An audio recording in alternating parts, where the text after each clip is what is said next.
제가 드디어 어제 귀멸의 칼날, 지금 언제야? 12월 달인데 아바타 3가 개봉하는데 이제야 귀멸의 칼날을 보고 왔습니다. 무한성편이에요. 새로 나온 건 아니고 아직까지 무한성편이 극장에 상영하더라고요.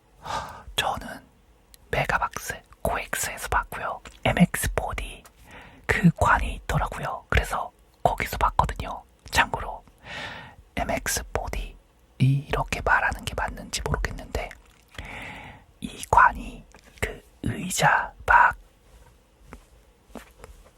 흔들리고 바람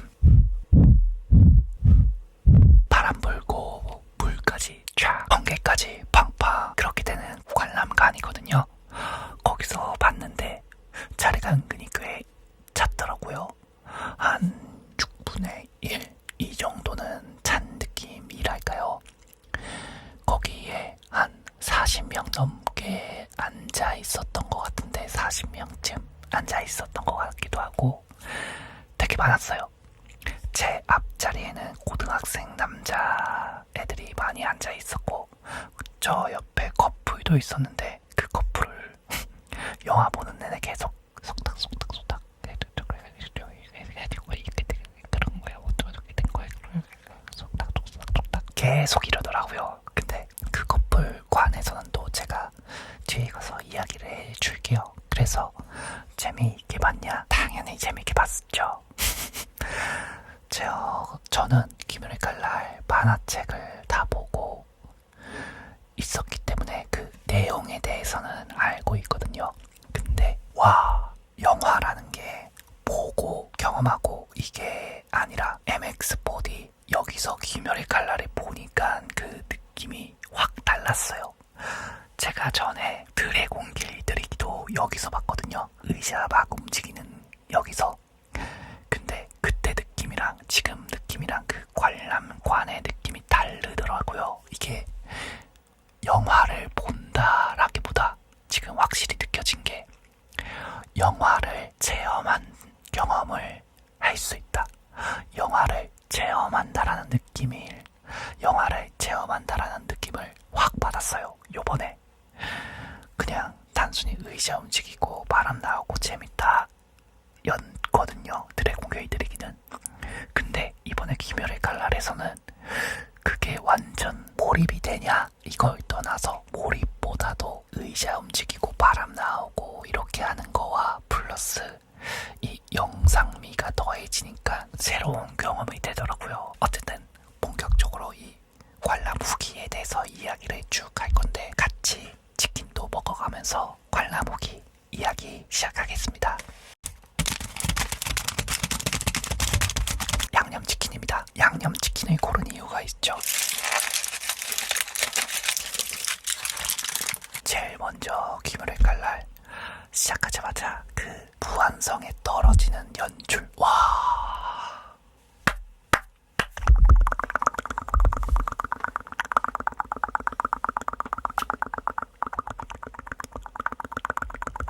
이 연출이 막 나오잖아요. MX4D 그냥 4D라고 할게요. 4D관에서 그 연출, 무한성 연출이 너무 잘 어울렸어요. 일단은 거기서 너무 좋았고요. 신혼부랑 상현이 도우마랑 만나잖아요. 근데 진짜 도우마 이 또라이같이 진짜 또라이 같은 게 등장하자마자 첫 등장신이 어떤 건지 아세요? 도우마의 첫 등장신 요약해드릴게요.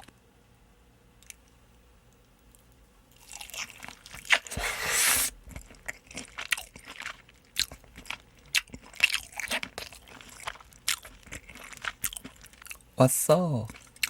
이쁘네. 도우마 첫 등장신이 딱 이래요. 입에는 빨갛게 사람을 먹고 있고, 근데 그 먹고 있는 것도 해벌쭉 가면서 먹고 있는데 저는 양념치킨을 먹고 있잖아요. 근데 도우마는 온이다 보니까 사람을 먹고 있는데 그게 한 명도 아니고 막 여러 명이야. 근데 또 그게 여자 대원들, 대원이라고 하나요? 단원 여자들만 먹고 있는 거예요.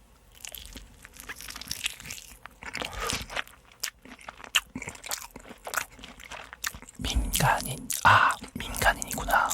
대원이 아니라 맞아, 민간인이었다. 근데 한 명이 아직 숨이 붙어 있어가지고 도우마가 딱 죽이려고 부채를 쫙 하는데 신호부가 딱 그 타이밍 좋게 구했는데, 구한 줄 알았더니 도우마 이놈이 더 빨랐네.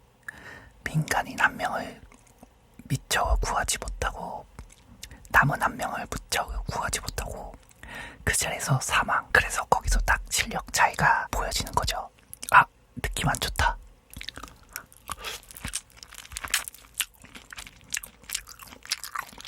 도마 부채가 너무 간지나요. 황금 부채라고 해야 되나? 그거. 근데 이게 또 귀멸의 칼날을 보신 분들은 아시겠지만 신호부가 원래 웃으면서 해맑다기보다 그냥 미소 띤 얼굴로만 있었는데, 이번 딱 등장신에서는 싹 정색해가지고 도마를 대하는데, 거기서 나오죠. 왜 그 싹 정색하는지가. 옛날에 그 언니가 있었는데 이 언니가 알고 봤더니 도마한테 죽임을 당한 거야. 약속까지 하면서 강해져가지고 사람들, 본인들과 같은 희생자, 피해자가 안 나오게끔. 여기서도 약간 전체적인 이야기에 그 흐름이 있긴 한데, 이 진호부도 언니랑 과거에 오니한테 당할 뻔하다가 바위에 옵쓰는 기둥한테 구해져가지고 둘이 약속해가지고, 약속했다라는 그 키워드가 되게 중요한 거예요. 약속을 해가지고 강해져가지고, 요것도 중요해. 강해져가지고 약한 사람들을 돕자. 요것도 중요해. 약한 사람들을 돕자라고 하는 포인트. 요 세 가지 생각을 하면서 얘기를 하니까 이미 맨 초반부터 이 영화에 키워드가 다 나온 거예요. 강해지자, 약한 사람들을 돕자, 약속. 요 세 가지. 언니가 죽은 거야. 신호부는 진짜 아무리 강해지려고 해도 본인의 그 한계치, 그 체형의 한계치가 있어가지고 더는 강해질 수가 없는 거죠. 근데 그런 몸으로 막 그 쇄골도 부러지고 배 한쪽도 상하고 그 몸으로 도마랑 맞서가지고 막 치명적인 한 방까지 먹이는데, 아시죠? 결국엔 그 전장으로 목에다가 칼을 딱 찔러 넣는 장면. 근데 그 장면의 연출이 진짜 멋있더라고요. 이게 화려한 것도 있는데 단순하게 화려해서 그 연출이 된다, 요것뿐만 아니라 그냥 화려한데 그게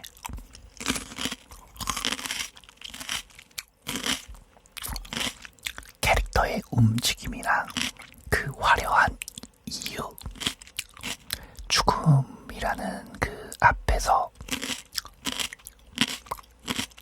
마지막 촛불이 밝게 빛나는 느낌으로 그 마지막 화려함이 딱 나오는데, 화강반조 그게 나오는데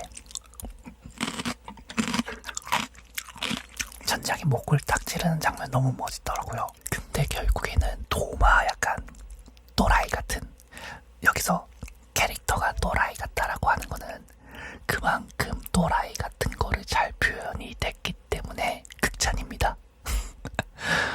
캐릭터가 진짜 그 미운 덜 밉상으로 그려지는 게 어정쩡하게 그 또라이 짓을 해서 또라이가 아니라 그 말투나 억양이나 행동 이런 것들이 다 잘 어우러져가지고 그렇게 됐는데, 그게 다라는 포인트가 여긴데, 딱 눈가에 뒤집혀가지고 치명상을 입었다라는 표현으로 딱 보여지다가 갑자기 회복을 하면서 고생했어, 너는 내가 먹을 자격이 있구나 하면서 진짜 그 기쁨의 표현을 너무 잘하는 거예요. 진짜 사람이 기쁠 때 누군가에게 잘했어 이런 표현을 자기가 잡아먹을 대상한테 하고 있으니까 그게 진짜 감탄이 나올 정도라고 해야 될까요? 그 정도까지 보여지고요. 원작에서는 기술 표현이 없었는데 영화에서 추가했다고 들었어요. 그랬구나. 들으면서 신호부의 그 제자라고 할까요? 이전부터 계속 나왔었고 표정이 무표정으로 거의 그냥 온화한 미소를 띠는 그런 표정을 짓던 캐릭터인데 딱 들어오자마자 신호부가 도마한테 안겨있는 거의 죽기 직전의 그 상태를 딱 본 거예요. 근데 여기서 도마가 신호부를 딱 어떻게 그 마무리를 하냐면 이렇게 안고 있었거든요. 근데 그거를 더 힘을 줘가지고 꽈직 안으면서 신호부를 마무리를 해요. 이게 진짜 뼈가 으스러지도록 안아주세요 이런 표현이 있잖아요.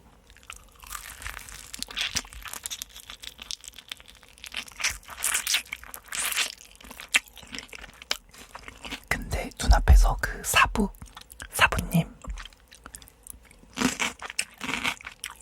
사부님이 죽었지만 그래도 사부님의 그 손 제스처 그걸 보고 약간 도마가 도발을 하더라도 달려들지 않고 막 이러면서 상황을 지켜보고 있는 거예요.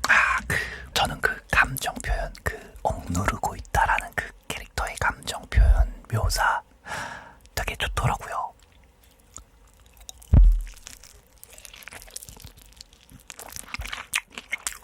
근데 그것도 감정을 표현하지 않던 캐릭터가 여기서 화가 나는 감정과 그걸 억누르고 있는 감정 두 가지를 같이 보여주고 있으니까 그래가지고 화면은 넘어가죠. 화면은 제니츠랑 상현 6 이름이 있는데 이름은 모르겠지만 하여튼 제니츠의 사형 그 화면으로 넘어가거든요.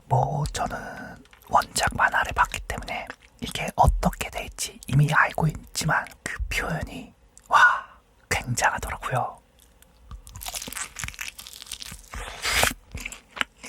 가이가쿠 제니츠랑 가이가쿠의 그 상황으로 넘어가고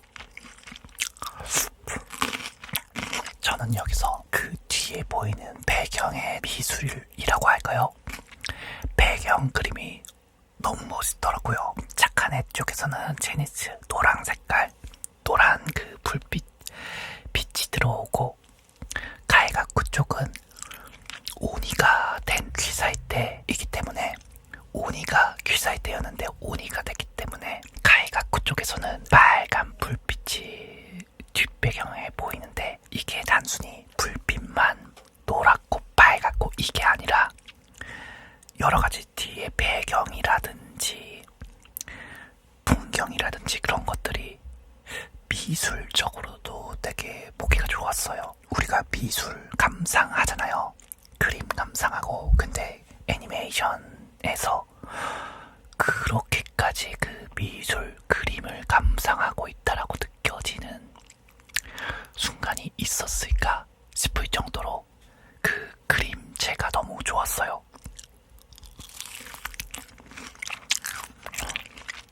이게 별거 아닐 수도 있거든요. 근데 가이가쿠 쪽은 전장이 막혀있는 상태에서 빨간색 그 은은한 불빛이 있고 그랬는데 제니츠 쪽은 전장이 뚫려있어요.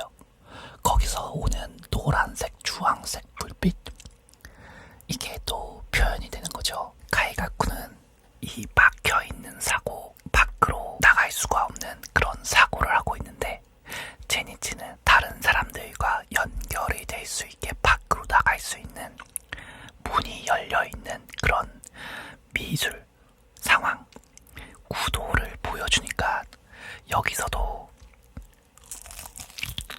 이 장면 이 멈춰진 프레임 하나라도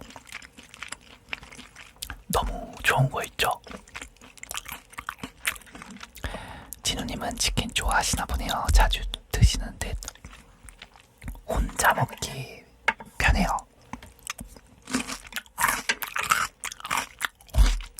그리고 오늘 같은 날 오니 인간을 먹고 있는 오니 나는 치킨을 먹고 있는 진우.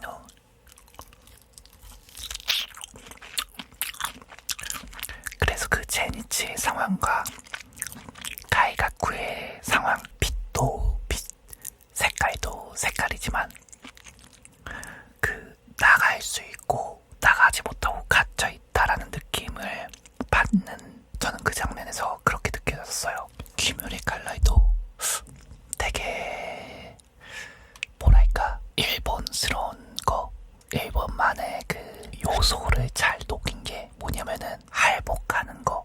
그거가 다른 사람들, 그 문화를 모르는 사람들도 보면은 자기 배를 왜 할복을 하고 목을 쳐야 된다라는 문화를 모르는 사람들도 그냥 이 장면을 보더라도 아, 저게 어떤 거고 어떻게 해야 되는데 그걸 안에서 어떤 고통을 어떤 상황에 처해지는지를 대사로서 잘 설명을 해줘요. 그냥 그런 거를 모르고 보더라도 저는 귀멸의 칼날이라는 작품이 가진 큰 장점 중에 하나가 대사를 잘 쓴다라는 그런 장점이 있거든요. 사소한 행동이나 아니면은 그 어떠한 방식, 그런 것들에 대해서 일본 고유 역사 이런 거를 모르더라도 그런 식으로 대사로서 이야기를 함으로써 상황 전달도 하고 이해를 시키는 데 있어서 귀멸의 칼날이 대사를 정말 잘 쓰는 것 중에 하나가 있다라고 생각을 하거든요.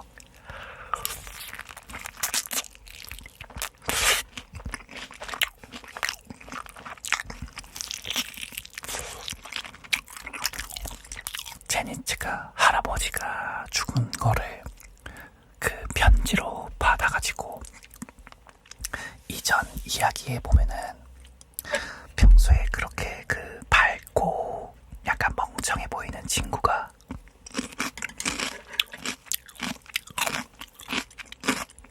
자기의 잠재 능력을 이만큼 뽑아내는 그 캐릭터의 서사, 그게 여기서 폭발을 하죠. 진짜 저는 그 캐릭터의 그 서사, 제니츠의 이야기가 굉장히 매력이 있다라고 생각을 해요.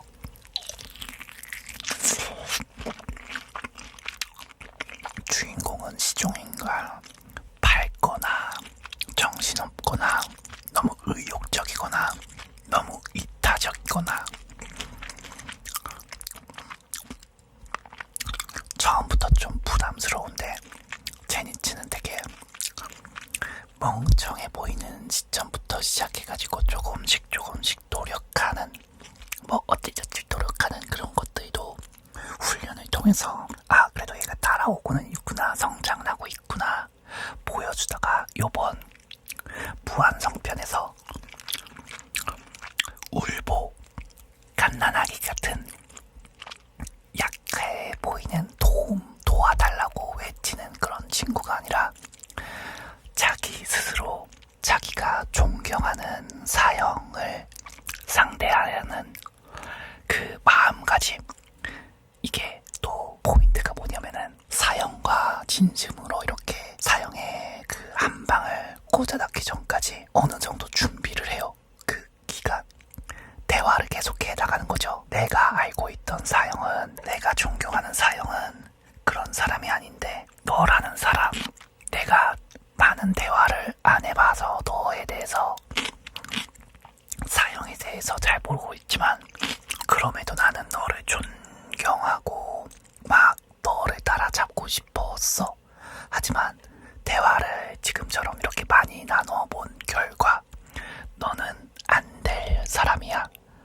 내 손으로 너를 마무리를 지어야겠어. 딱 마음을 먹은 순간 그 활의 신이라는, 제니츠는 인력만 쓸 수 있는 그러한 부분적인 그런 캐릭터인데, 반대로 이 가이가쿠는 1형 빼고 나머지 2형부터 6형까지 다 쓸 수 있어가지고 이 기술들로 제니츠를 압도하고 있었거든요. 그래서 그 번개 호흡 1형만 보다가 6번 연속 하는 그런 기술, 조금 더 빠르게 하는 기술, 그런 것만 보다가 번개 호흡에서 다른 기술들을 볼 수가 있어가지고 또 그게 되게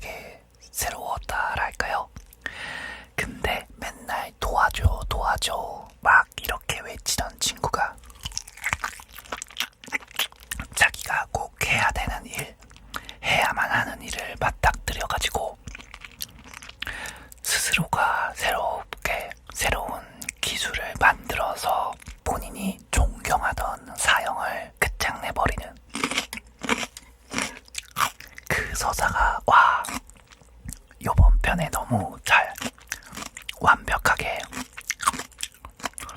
캐릭터성을 보여준 것 같아요. 좋았어. 저는 그렇게 생각하거든요. 제니치라는 캐릭터가 왜 멋있냐면은 나도 좀 그렇게 도움을 요청하고 도움이 필요한 그런 한 명의 사람이다라는 거를 누구나 다 알고 있어요. 근데 그거를 막 제니치처럼 막 울면서 남들한테 도와줘 무서워 막 이렇게 안 하고 있을 뿐인 거죠. 누구나 마음속에는 그런 울보 제니치 같은 그런 감정을 가지고 있을 거란 말이에요. 그래서 제니츠 캐릭터의 약간의 그 밉상이기도 하지만 자기 스스로 내면 속에 있는 연약함도 그런 캐릭터로 그려냈다라고 표현이 되는데, 근데 그 잠재 능력이 이번에 폭발하면서 성장한 모습, 그 모습이 누구나 꿈꾸는, 누구나 희망하는 성장한 자기 모습, 사람 마음의 기본적인 감정에 대한 표현이 이 귀멸의 칼날이라는 작품이 너무나 그 잘하는 요소인 것 같아요. 그리고 여기서도 단지로의 대사가 응용이 되는데, 화레신을 딱 쓰고 떨어지는 가이가쿠와 제니츠, 계속 떨어지면은 바닥에 떨어지면서 가이가쿠는 어차피 목이 잘렸으니까 소멸하게 되고, 제니츠는 모든 힘을 다 소진했기 때문에 움직일 수 없는 상태인데 가이가쿠가 진 게 너무 억울한 거야. 와, 내가 쟤한테 줘야 돼? 이거 못 참겠는데? 막 억울한데 자기 정신승리 같은 거 하려고. 쟤도 떨어지고 있어. 쟤도 이제 남은 힘이 없어. 어차피 저 녀석도 바닥에 떨어지면 죽을 거야. 그러니까 나는 패배한 게 아니야 라고까지는 얘기는 안 하는데 정신승리를 하려고 하는 거예요. 하지만 여기서 아까 제가 얘기했던 것처럼 단지로가 예전에 했던 대사가 나오는데, 누구지? 여기 혈기술 해가지고 여기 눈 보는 거 맞아. 유시로가 딱 등장하면서 하는 말이, 다른 사람들을 도와주면은 그 도움이 돌고 돌아서 자기한테 온다라고. 가이가쿠, 너는 다른 사람을 돕지 않기 때문에 너는 여기까지인 거야 라는 비슷한 대사를 해요. 이게 과거에 귀멸의 칼날 도곡마을 편에 보면은 단지로가 그 대사를 하거든요. 남들을 도우면 그 도움이 돌고 돌아서 자기한테 돌아오게 된다. 부린 대로 거둔다. 그런 느낌. 맞아요. 선행을 베풀다 보면 그 선행이 쌓이고 쌓이다 보면 자기 자신이 힘들 때 다른 사람들이 도움을 받는다. 그러니까 내가 줬으니까 돌려줘, 이런 느낌의 도움을 받는 게 아니에요. 선순환 구조를 얘기하는 거죠. 그 얘기를 하면서 유시로가 제니치를 딱 구해가면서 제니치의 승리로 이 대결이 딱 마무리가 되는데, 멋있더라고요. 그 부금이랑 제니츠의 그 마음가짐을 볼 수 있는 대결.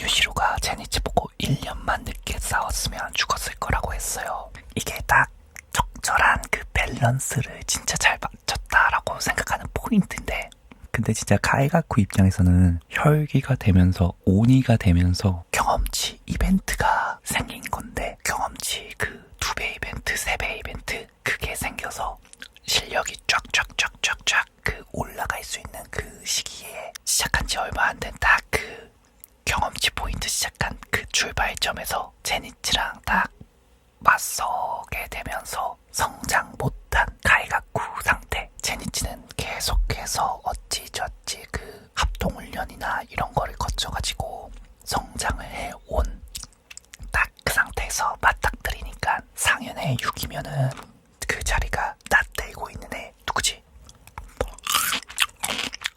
타키랑 규타로 남매, 걔네들이 원래 상현의 6이잖아요. 그 자리인데, 하지만 얘가 내가 어떻게 상현육이냐라고 그 말을 못하게 대사 한 줄로 딱 구분을 지어준 거.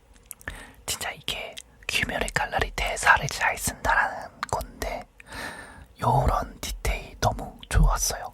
그리고 이제 드디어 기우랑 단지로가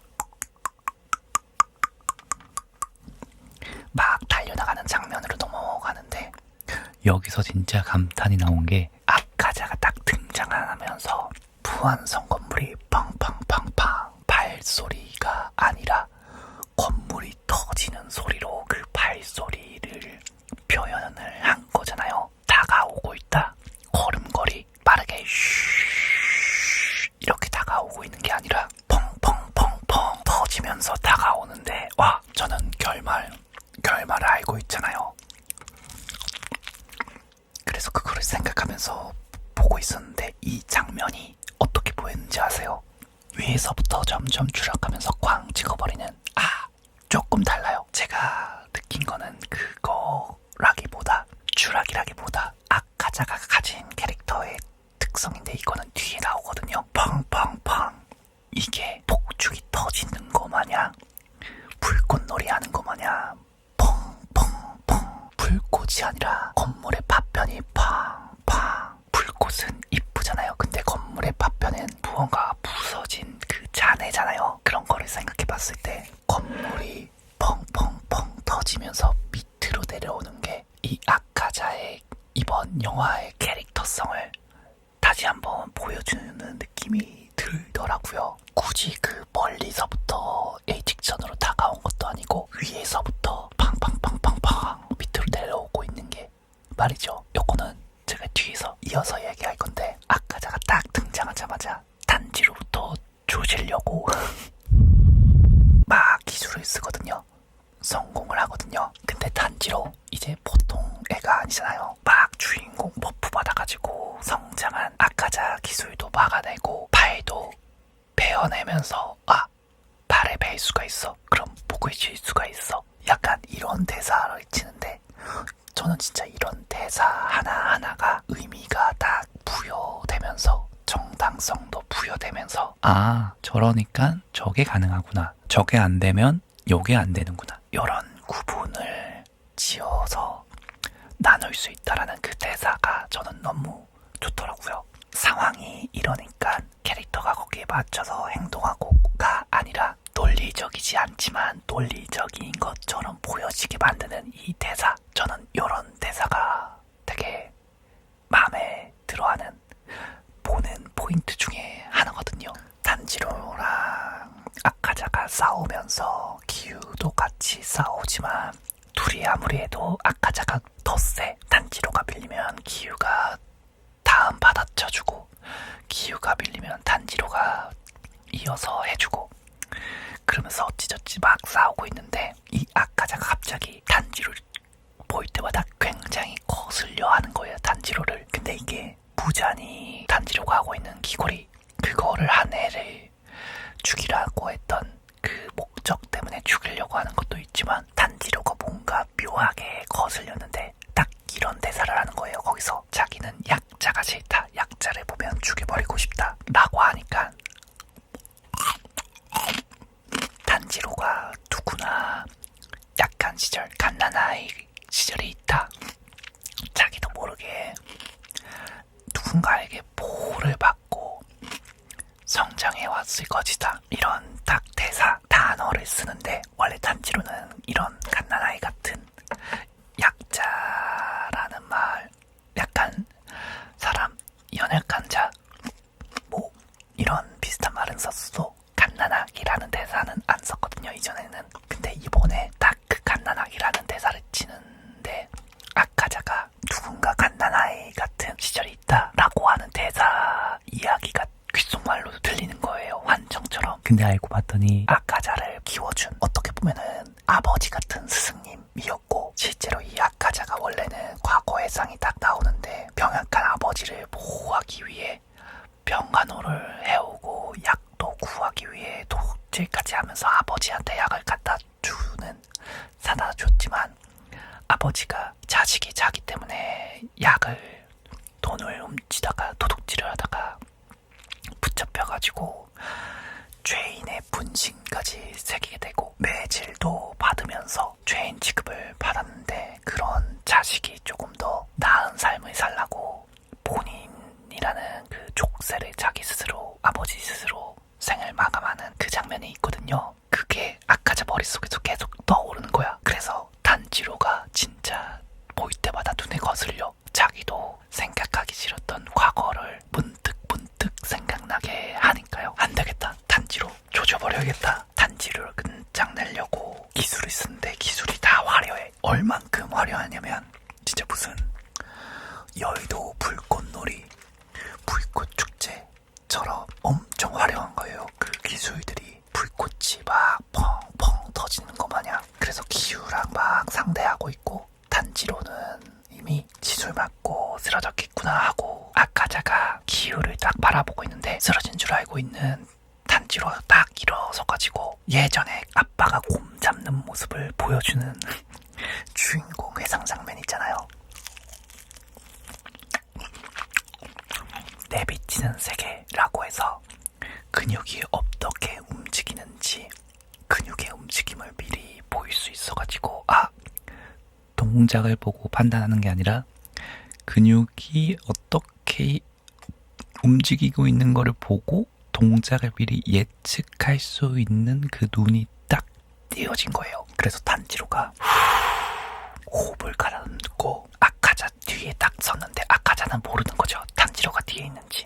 왜냐? 아카자는 그 상대의 투기, 살기 그런 걸로 파악을 하는데, 단지로는 이거를 넘어선 새로운 존재가 된 거예요. 마치 무도인이 무도, 뭐 태권도, 검도, 유도, 그 무예를 하는 사람의 그 극에 달하는 최고의 영역에 이 단지로가 들어간 거죠. 아카자가 그렇게 갈망하던 내비친 세계에 들어간 단지로가 조금씩 다가가고 있는데, 기우가 그래 그렇게 뒤에 가서 목을 쳐라 하는데, 단지로가 나는 지금부터 너의 목을 칠 거다 선전 보고를 해요. 몰래 뒤에 가서 기습을 할 수도 있었지만, 단지로가 아카자한테 정정당당하게, 너무 주인공의 이타심이라고 해야 될까요? 정정당당하게 상대방과 대련을 하려고 하는 딱 그런 자세를 취하는 거예요. 근데 아카자는 놀란 거지. 뭐야 이거 뒤에 있었어? 시야에 안 들어오더라도 누가 어디에 있는지를 알았는데 모르는 거야. 그러니까 놀란 거죠. 게다가 아까 분명히 얘를 쓰러뜨린 것 같았는데 어떻게 멀쩡하지? 알고 봤더니 내비치는 세계 덕분에 공격을 피할 수가 있었던 거죠, 단지로가. 그래서 멀쩡했던 거고, 단지로가 결국에는 아카자의 기술을 피하고 아카자의 목을 쓱 베어내요. 근데 아카자가 자기는 질 수 없어 하면서 머리를 부여잡는데,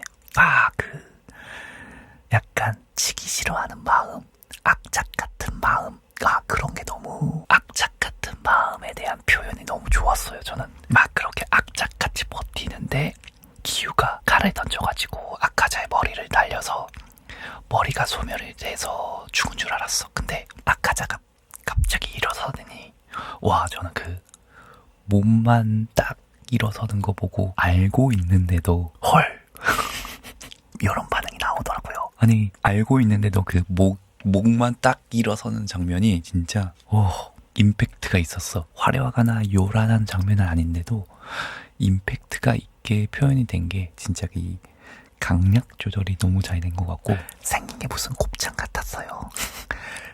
딱 일어섰더니 목의 단면이 조금씩 아물어. 피가 더 나오지 않게 딱 조여진 것처럼, 소세지 그 꼬다리 있죠? 소세지 보면 그때 이렇게 딱 오므라진 거, 그런 모양처럼 그 아카자의 목이 오므려져가지고 공격을 하는 거야. 팍팍팍.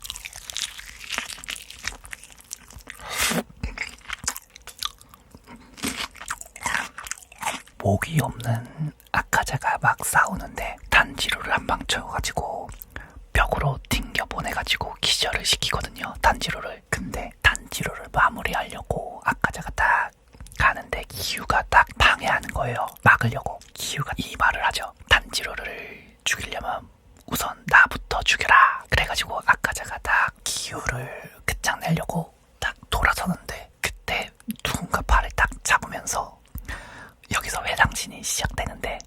이게 저는 이 작품을 알고 만화책으로 봤기 때문에, 그리고 또 애니메이션도 쭉 봐왔기 때문에 알고는 있었는데, 회상신이 만화 가지고 힘들었다, 만화 가지고 그 전투신에 몰입이 안 됐었다, 이런 평가가 많잖아요. 솔직히 회상신이 많긴 해요. 전투신을 좀 쭉쭉 보고 싶은데 전투신이 볼만해지고 약간 흥에 겨웠다 할 때 회상신으로 넘어가거든요. 요게 약간 그 분위기가 확 달라지니까 거기서 오는 그 차이가 생기는 거잖아요. 그래서 약간 호불호도 생기고, 회상신에 대해서 저도 약간 회상신이 너무 많다, 전투신 조금 더 보고 싶은데 왜 자꾸 회상신으로 가지? 이런 생각을 했었거든요. 근데 다시 한번 생각을 하니까 원래 회상신이 많은 그런 특징을 가진 게 귀멸의 칼날. 그래서 단지로도 틈만 나면 생각해내 이러면서 회상신을 하잖아요. 생각해내, 아버지 생각하고, 생각해내 하면서 동료가 했던 말 생각하고, 회상신 계속 생각하는데 1부터 10까지 시간 순서가 순차적인 거를 좋아하는 사람이 보면은 진짜 못 볼 수도 있거든요. 물론 보긴 보겠지만, 근데 거기서 딱 생각이 드는 거예요. 이게 전투씬이 너무 잘 나와가지고, 전투씬이 너무 잘 만들어가지고, 이 회상씬, 알고 있는 이 회상씬이 전투씬에 그만큼 내가 몰입하고 있었구나 라는 거를 알게 되더라고요. 귀멸의 칼날을 보신 분들은 아시겠지만, 아예 모르고 보신 분들은 전투씬만 봐도 와, 전투씬 되게 좋다라고, 작품이, 애니메이션이 진짜 극장에서 보는 이 퀄리티의 증가, 전투씬에 대한 표현, 이런 게 너무 멋있고, 뭐라고 해야 될까요? 작화가 올라오다 보니까 그거를 이어서 보고 싶다라는 욕심까지 더 올라가가지고, 중간중간에 나오는 회상신도 알고 있음에도 불구하고 회상신이 많다라고 느껴지게끔 그렇게 만든 건 아닐까라는 생각이 들어요. 전투신을 너무 잘 뽑아서 회상신이 지루해졌다라고 말하는 사람들도 있는 거죠. 주먹 내지르고 회상, 공격하고 공격 피하고 회상. 근데 무한성 2편은 회상신이 아카자신의 2배 길이래요. 그럴 것 같긴 해. 왜냐면은 아카자 같은 캐릭터가 2명 나오거든요. 쿠쿠시부 그 상현의 일이랑, 그리고 요번에 그 무한성 앞편에 나왔던 신혼부랑 싸웠던 누구야? 도마 과거도 나와야 돼. 그러니까 도마랑 싸우는 애들 과거도 나와야 돼. 쿠쿠시부 싸우는 애들 과거도 나와야 돼. 진짜 많지. 다음 무한성 2편은 회상신이 2시간이 됐고 싸우는 게 30분이다 생각하고 가야 될 듯해요.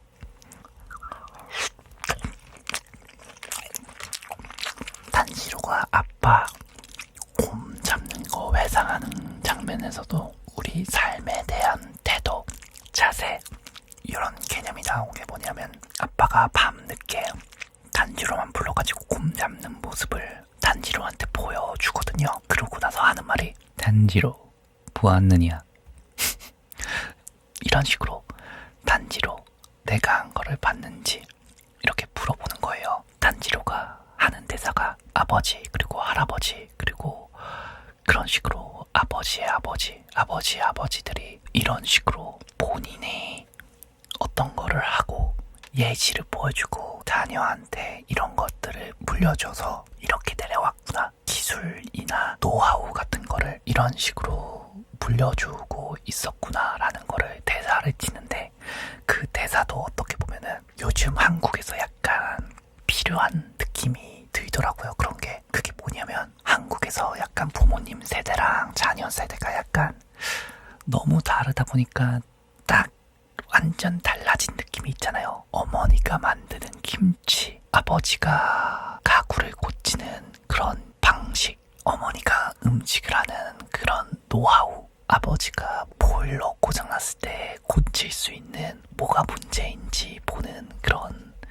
실력 같은 거, 그런 것들이 요즘은 주문하면은 음식이 오고, 사람 부르면 그냥 해결해야 되는, 돈만 있으면 해결이 될 수 있지만, 약간은 엄마들처럼 본인이 본인이 직접 음식이나 김치를 만들 수 있는 그런 실력, 아빠처럼 뭔가를 고칠 수 있는 그런 노하우, 그런 것들이 약간 단절이 되고 있나? 라는 생각이 드는 대사로 느껴지더라고요.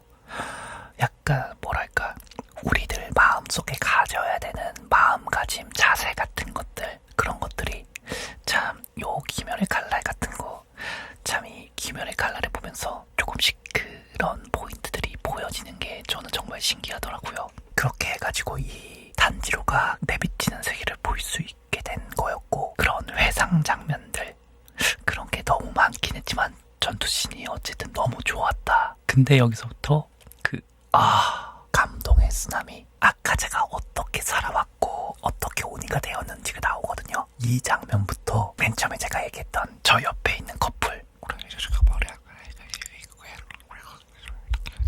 영화를 보는데 계속 옆에서 소리가 들리는 거예요. 귀에 거슬릴 정도로 막 떠드는 건 아니거든요. 자기들끼리 그냥 목소리 낮춰가지고. 근데 화면 전환될 때 잠잠해지잖아요, 소리가. 그때 바다 옆에서 들려. 막 전투씬을 막 싸우고 있을 때는 소리가 안 들리거든요. 근데 화면 전환될 때마다 옆에서, 그래서 저거 언어디블 같은 소리가 들려.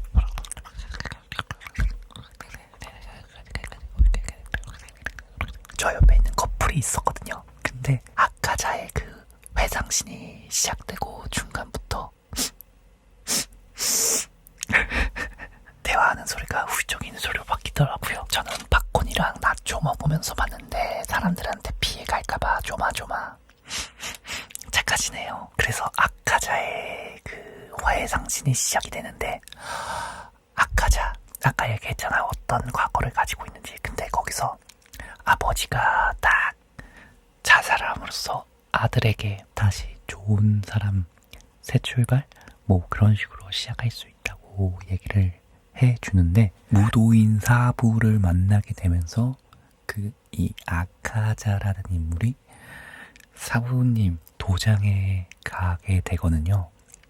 근데 도장에 가게 되는데 하필이면 이 도장에 아무런 그 사람이 없어. 오직 그 사부님이랑 사부님의 딸만 있는 거예요. 와이프도 없어요. 근데 이 사부님의 딸이 진짜 너무 연약해가지고, 얼마나 연약했냐면은 그 딸을 병간호하던 엄마가 자살을 했거든요.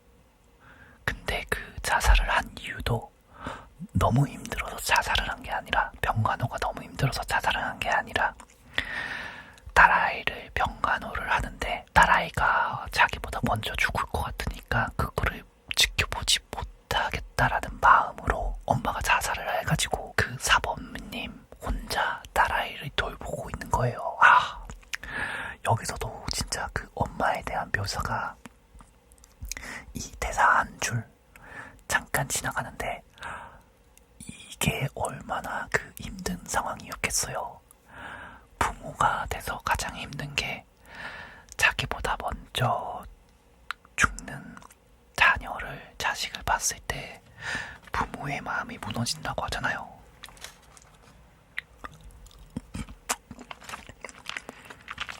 그 정도로 이 교옥이라는 13살 그 정도 되는 여자아이가 있었거든요.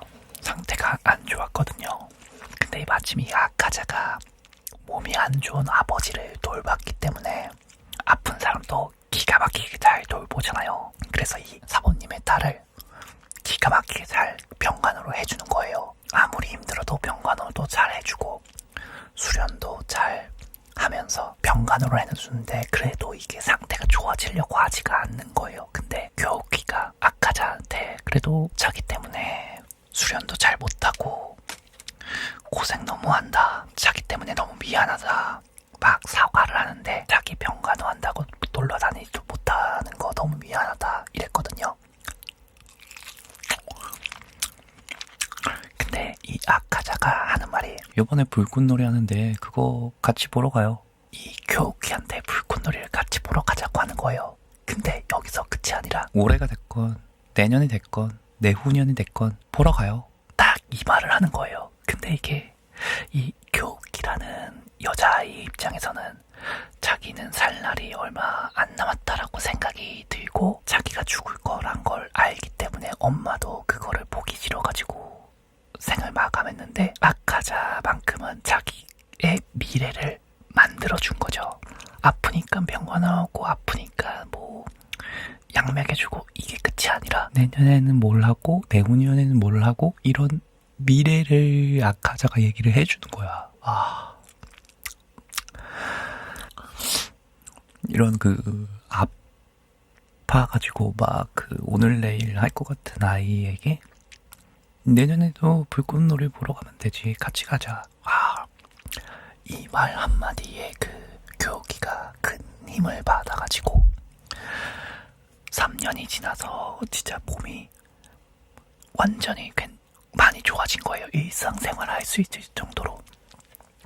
전에는 얼만큼 안 좋았냐면은 혼자서 일어서지도 못할 만큼 화장실을 갈 때도 아카자 등에 엎여가지고 화장실을 가야 되는 그 정도로 몸이 안 좋았는데 3년이라는 시간이 지나고 보니까 그냥 일상생활 가능한 일반인이 되어 있는 거예요.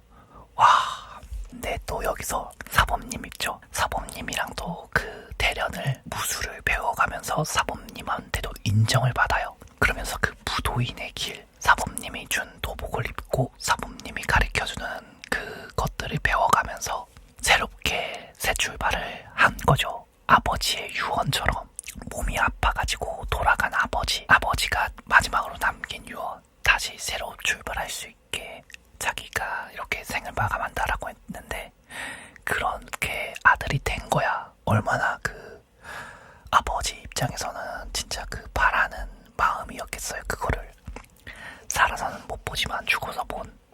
하지만 이게 그래가지고 사범님이 딱 아카자를 부르는데 아카자가 앉아있고 사범님 옆에 딸아이를 앉혀놓고 내 딸이 너를 좋아하고 내가 너에게 이 도장을 물려주겠다 얘기를 하면서 후계자, 진짜 아카자의 입장, 아버지를 위해서 돈을 훔치고 장발장은 자기 배고픔에 빵을 훔쳤지만 이 아카자는 자기가 배고파서 돈을 훔친 게 아니라 아픈 아버지 약을 사기 위해 도둑질을 했던 그런 전과자인데도 불구하고 전과가 진짜 심해. 범죄자가 범죄자 낙인이 이렇게 발에 있을 정도로 막 심한데 잠깐 치킨무 좀 마실게요. 먹을게요. 발에 범죄자 문신, 범죄자의 낙인이 있을 정도로 그런 타락한 인간이라고 스스로도 생각을 했던 그런 아카자였는데, 그런 아카자한테 사범님이 도장도 물려주고 자기를 좋아하는 여자아이와 결혼을 할 수 있는 이 상황을 만들어준 그런 사범님과 진짜 새 출발할 수 있는 교육기랑도 새 출발할 수 있는 이 아카자. 그래가지고 아버지 성묘 가서 아버지한테 그런 사실을 알려주고 아버지의 마지막 뜻처럼 나 이렇게 됐다 하고 돌아가는데 우리는 알고 있잖아요. 느낌이 안 좋아. 딱 돌아가서 도장 앞에 멀리 사람들이 보이는데 거기서 느낌이 딱 오죠. 딱 사람이 다가오더니 너희 사범님의 딸 교육기가 독살을 당했다. 우물에 독을 타가지고 독살이 당했다라고 하는데 우물에 독을 탄 것도 누가 탔냐면 사범님이 원래 집을 가진 부자가 아니었고 우연히 도장을 운영하던 늙은 노인을 구해줘가지고 노인한테 물려받은 도장이란 말이에요. 완전 모르는 노인인데도 불구하고 이게 또 무한성 앞에서도 이야기했듯이 남을 도와주면은 작은 게 돌고 돌아서 자기한테 온다라는 것처럼 남을 도왔더니 도장이 생겼어. 이 사범님 입장에서는 진짜 횡재를 한 거죠. 어떻게 보면은. 근데 하여튼 그 상황이 옆에 있던 사무라이 기숙사, 뭐라고 해야 돼? 사무라이 아카데미, 거기에 있던 사무라이들이 이 도장을 안 좋게 본 거예요. 근데 또 이게 숨은 이야기가 있더라고요. 어떤 이야기냐면은 사무라이 그 아카데미에 있던 교키랑 아카자랑 나이대가 비슷한 남자애가 있었는데 그 남자애가 이 교키를 좋아했다라는 설정이 있더라고요. 저도 몰랐는데 검도, 사무라이가 아니라 검도구나. 근데 그 검도가 결국 사무라이긴 하지. 어쨌든 그쪽 무리에 있던 젊은 애가 이 교키를 좋아했던 짝사랑을 했는데 이게 맞는 설정인지는 모르겠는데 그 검도 도장에서 짝사랑했던 남자애가 교키를 데리고 밖에 나갔다가 몸이 아픈 교키죠. 그때 당시에 3년 전 밖에 나갔다가 교키가 이 호흡곤란 막 발작을 하니까 검도 남자애가 겁에 질려가지고 도망을 친 거예요. 근데 다행히도 이 아쿠지가 아니야 이거는 있다. 아카자가 이 교키를 발견해가지고 집에 다시 데려오고 이 아카자가 그 검도 도장에 있던 남자애를 정리를 했나봐. 손을 봐줬나봐요. 그래가지고 이 남자애가 진짜 그 아기를 품고 있게 되는 그런 설정이 있는 것 같더라고요. 정확히는 저도 다시 한번 찾아봐야 되는데 그런 설정도 있다더라. 이거는 영화에는 안 나오긴 하거든요. 어쨌든 영화에서는 그렇게 사무라이들 검도 도장에 있던 애들이 실력으로는 사부님한테 그 대적이 안 되니까 야금 방법으로 이 우물에 독을 타가지고 사부님이랑 교키를 결국 독살을 한 거죠. 여기서 아카자가 핀이 나가가지고 사무라이 검도 도장에 가가지고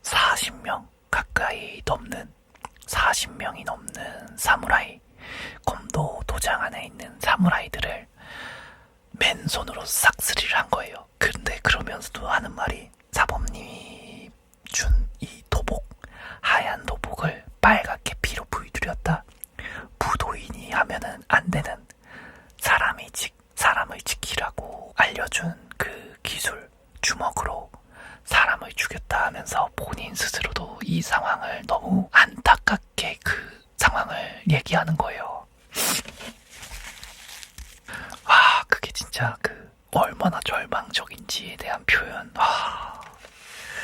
개쩔었고요. 투벅투벅 자리에서 나가서 다리로 걸어가는데 제 생각에는 아마 이때 더 이상 살 그런 희망을 놓고 뭐랄까 본인의 아버지처럼 삶을 마무리를 하려고 딱 다리로 걸어가려고 하는 그런 모습처럼 보였어요. 근데 여기서 등장하는 거죠. 무전이 딱 다리 위에 있는 거예요. 그러면서 아카자를 팍 머리를 찔러가지고 운이로 만들어버리는데 아카자가 중얼거리는 거예요. 이제 아무래도 좋아 이런 말을 하는데 그렇게 해서 아카자가 탄생이 된 거거든요. 현재로 돌아와서 기후를 딱 마무리하려고 하는데 다시 회상 장면.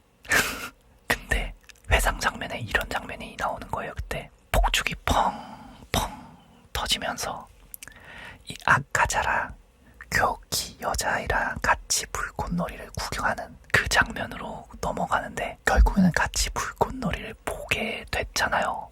그리고 그 시점이 딱 사범님한테 그 결혼을 허락받은 딱 그 시점 그쯤이었는데 그때 아카자가 교키한테 약속을 해요. 어떤 약속을 하냐면 강해지고 그리고 당신을 지켜주겠습니다 라는 약속을 해요.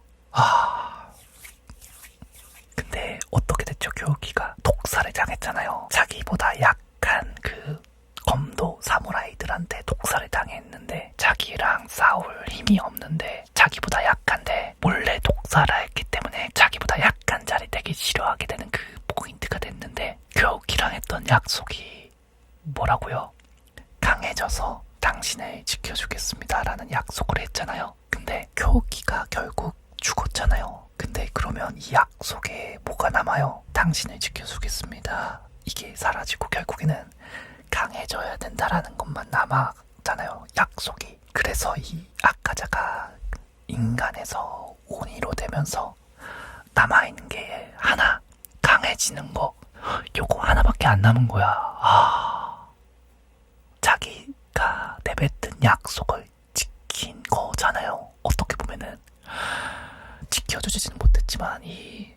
강해지겠다는 약속 이게 남아가지고 계속 그 강한 상대만 보고 싸우고 교주로 보고 나랑 단련하자 내가 더 강해지기 위해 막 그 강해지려고 막 하는 그 이유가 여기서 나오는 거야.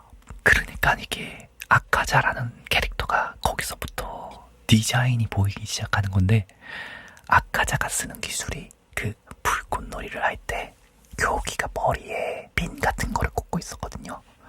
아카자가 쓰는 수이식 그 영역전개, 아니 영역전개는 주술회전이고, 파괴살 나침 딱 하면은 발바닥에 쫙 하면서, 파괴살 나침 아니고 수이식 전개, 수이식 전개 쫙 하면은 바닥에 그 쫙 하면서 펼쳐지는데, 그게 이게 불꽃놀이를 할 때 보면은 교기가 여기에 하고 있는 머리핀 모양 그거 그대로거든요. 얼마나 낭만이야. 여자가 즐겨하던 액세서리 모양을 남자가 기억을 하고 있어. 게다가 아카자를 처음 본 사람들은 조금 의아해하는 게, 아카자가 핑크색 머리에 핑크색 조끼를 입고 있거든요. 이게 뭐야? 핑크색 입은 남자? 뭐지? 핫핑크 좋아하는 남자처럼 보여지니까 그랬는데, 이게 알고 봤더니 이 핑크색이 교키의 옷 색깔이랑 똑같은 거예요. 교키의 그 기모노 색깔, 그 핑크색인 거야. 자기가 사랑했던 여자의 옷 같은 색깔을 주고서도, 그리고 오니가 되면서까지도 그거를 품고 있는 거죠. 핑크색 조끼. 이게 핑크색 조끼가 어떻게 생겼냐면은, 진짜 아카자의 그 핑크색 머리와 핑크색 조끼.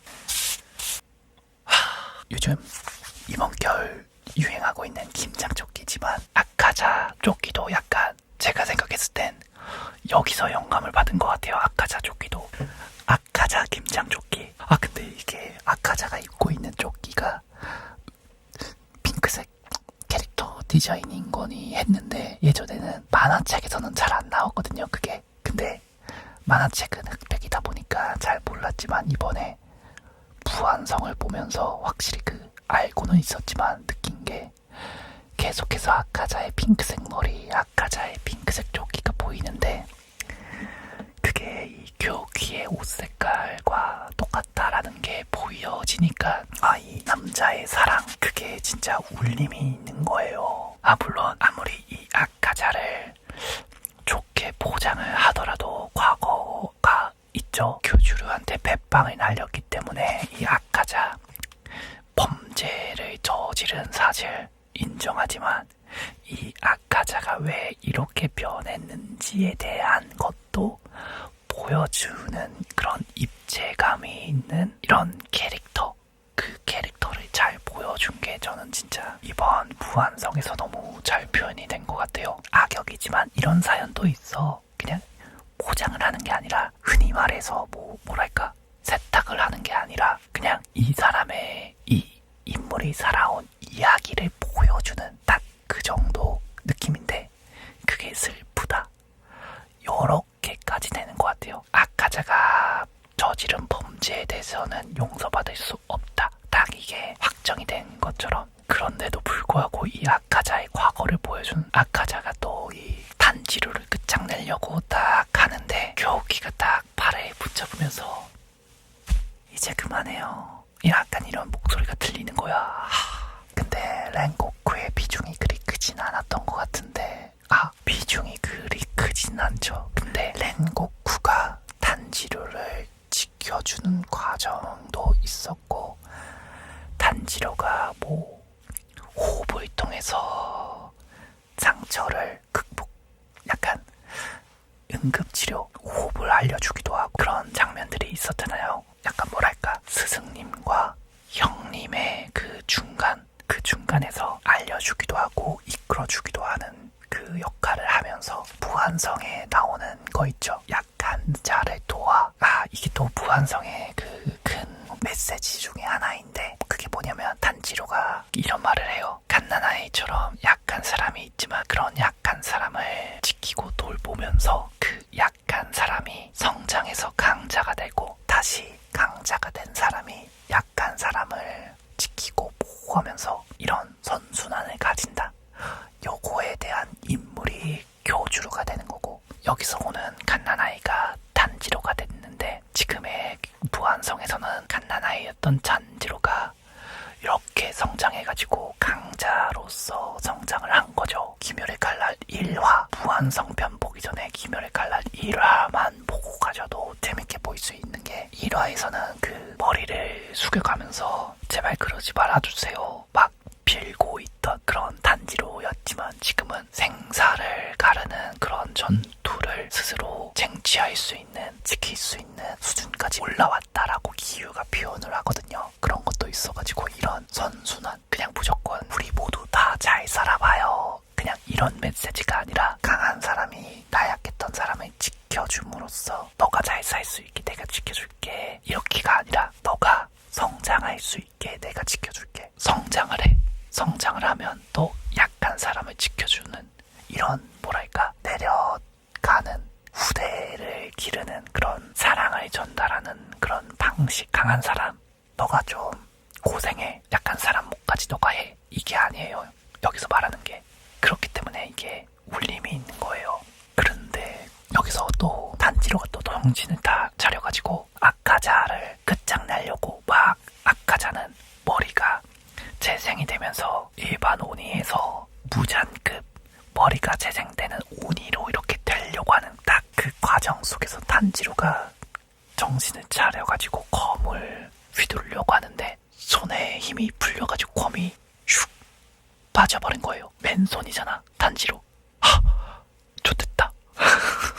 딱 그런 상황인데 포기하지 않고 칼이 없으면 맨주먹으로, 소용은 없지만 맨주먹으로 팍 아카자한테 한 방을 매겨요. 근데 아카자가 이 한 방을 맞으면서 자기를 일깨워준 사범님의 그 갱생 펀치 갱생 펀치를 해가지고 아카자를, 범죄자를 죽이고 새로운 삶을 살 수 있게 자기 도장으로 데리고 왔거든요. 사범님의 갱생 펀치로. 진짜 잘못한 애들 갱생 펀치 한 방씩 맞아야 돼. 그래서 아카자도 갱생 펀치 맞을 수가 있잖아요. 근데 펀치가 생각나는 이 손맛, 이 느낌, 사범님이 생각난다. 딱 그 아카자의 그 계속해서 과거 회상이 떠오르게 만드는 그런 펀치인 거죠. 거기서 아카자가 정신이 딱 들어요.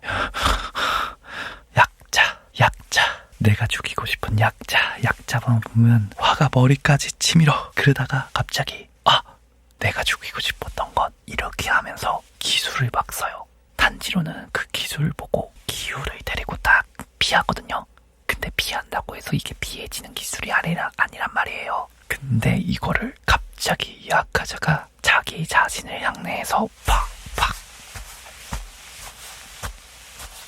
기술을 막 써버리는데, 왜 그러냐면은 자기가 가장 싫어하는 약자가 바로 자기 자신이었던 거예요. 왜냐면은 왜 자기 자신이 약자냐면은 자기가 했던 약속 있잖아요. 교기한테 했던 약속. 강해져서 당신을 지켜주겠습니다. 강해져서 당신을 지켜줘야 되는데 당신을 지켜주지 못한 그런 사람이 된 거잖아요. 왜냐? 이 아카자라는 이름이 오니에가 됐을 때 이름이거든요. 사실 아카자가 인간 시절 이름은 하쿠지였어요. 하쿠지라는 뜻이 신사를 지키는 자를 뜻하는 그런 의미가 있다고 하더라고요. 하쿠지 찾아보자. 하쿠지라는 이름이 뭐 어떤 뜻이냐면 신사나 절 같은 데 세워진 건물을 지키는 개 동상이라는 거거든요. 그러니까 어떻게 보면은 무언가를 지키는 그런 수호신,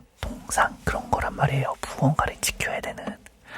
근데 이 아쿠지가 자기가 사랑하는 교육기를 지키는 그런 인물이었어야 되는데 지키지 못한 거야. 자기 이름 뜻도 제대로 이루지 못한 하쿠지가 되어버린 거죠. 무잔이 오니로 만들면서 하쿠지란 이름 대신에 아카자라는 이름을 줬는데, 이게 아카자라는 뜻이 수호하는 대상을 지키지 못한 쓸모없는 자라는, 아무것도 지키지 못한, 지켜야 되는 것도 못 지킨 자라는 뜻이 있대요. 진짜 장명하는 센스가 최악인 거죠. 어떻게 보면 진짜 그 약간 인간 쓰레기 같은 장명이라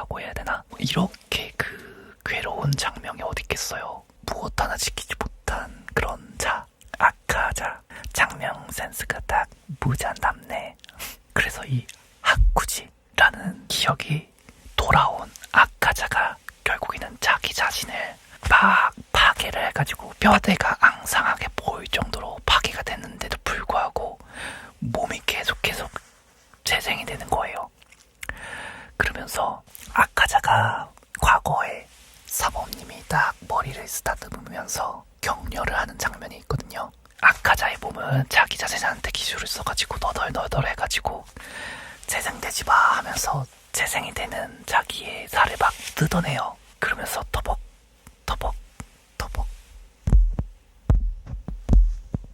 이 사범님의 손이 갑자기 무잔으로 딱 바뀌면서 승패가 어딨어? 이기고 지는 게 뭐가 중요해? 하면서 살아남게 만들려고 막 이렇게 하는 무잔이 보여지는 거예요. 아카자가 자기 몸이 재생이 계속 되는 거예요. 자기가 원치도 않는데. 왜냐면은 하쿠지는 무도인인데 승패에서 패배를 인정을 해야 되는데 그 패배를 인정하지 않는 부장 같은 그런 성격을 가지지가 않았거든요. 하쿠지라는 사람은. 그래서 계속 재생이 되는 이 아카자.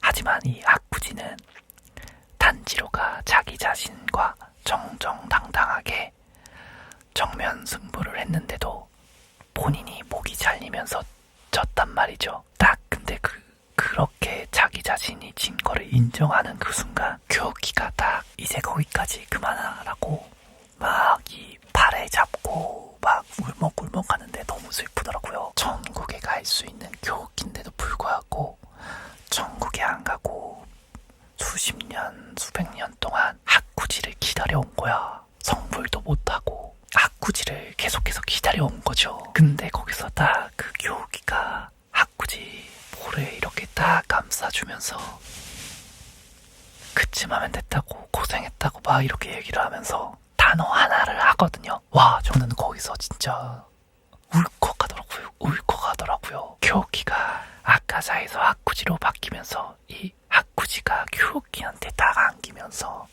교키가 나지막하게 말한 이 단어, 여보, 딱 이 단어 하나를 딱 내뱉는데 와, 거기서 와, 거기서 진짜 수도꼭지 풀리더라고요.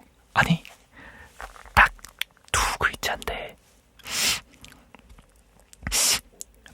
글자인데도 불구하고 하쿠지가 교키를 딱 안으면서, 그러니까 아카자야 모습에서 하쿠지로 모습이 딱 바뀌면서 교키에게 이렇게 포옹하는 장면. 교키가 아카자인 상태에서 교키가 아카자에서 하쿠지로 변하는 하쿠지를 딱 포옹하면서 여보, 살아있을 때 하지 못한 그 말 한마디, 그 호칭, 그거를 딱 내뱉는데 거기다가 그 부금, 아카자 아니지 하쿠지 그 부금이라고 해야 되나요? 그 부금 하여튼 그 부금을 딱 들어주는데 진짜 눈물 찡하고 막 그러더라고요. 대박이었어. 저는 그 단어가 너무 약간 슬픔과 감동과 여러 가지 감정이 들게 되는 단어더라고요. 여보라는 말에 눈물이 날 줄이야. 그래서 그 장면 동안 아까 얘기했던 옆자리에서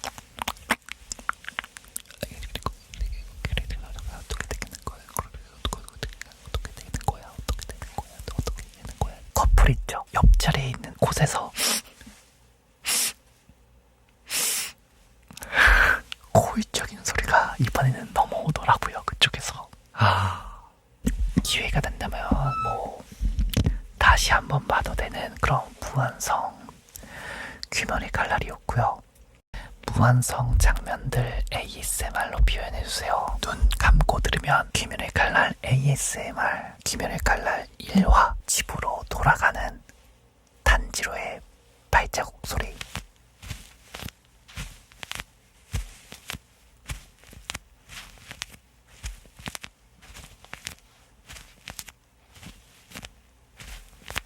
외박하고 집에 들어가는 단지로의 발자국 소리입니다. 이때까지만 해도 가족들 곁으로 돌아간다고 생각했는데 집에 갔더니 가족들이 다 비를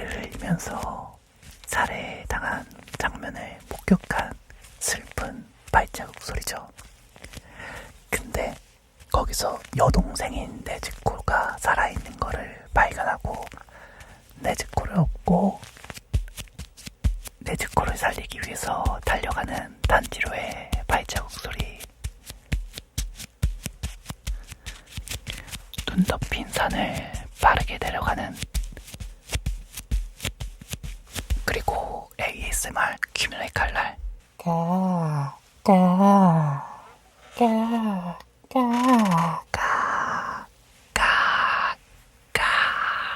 신호부 사망, 신호부 사망, 아카자 격파, 아카자 격파. 까마귀가 ASMR로 소식을 알려준다면 남남동, 남남동, 남남동, 북북서, 북북서. 그래서 그 할머니 조끼는 어디서 나신 거죠? 할머니 조끼라뇨? 아카자 조끼입니다. 아카자 핑크라고 해주세요. 아카자 핑크는 이거보다 더 진한가? 하여튼 그 울림이 장난 아니었어요. 저는 아카자에서 하쿠지가 돼서 쿄키한테 딱 안기는 그 으아 하면서 안기는 그 모습이, 그리고 쿄키의 이 한마디, 여보라는 한마디가 가슴이 너무 찡하더라고요.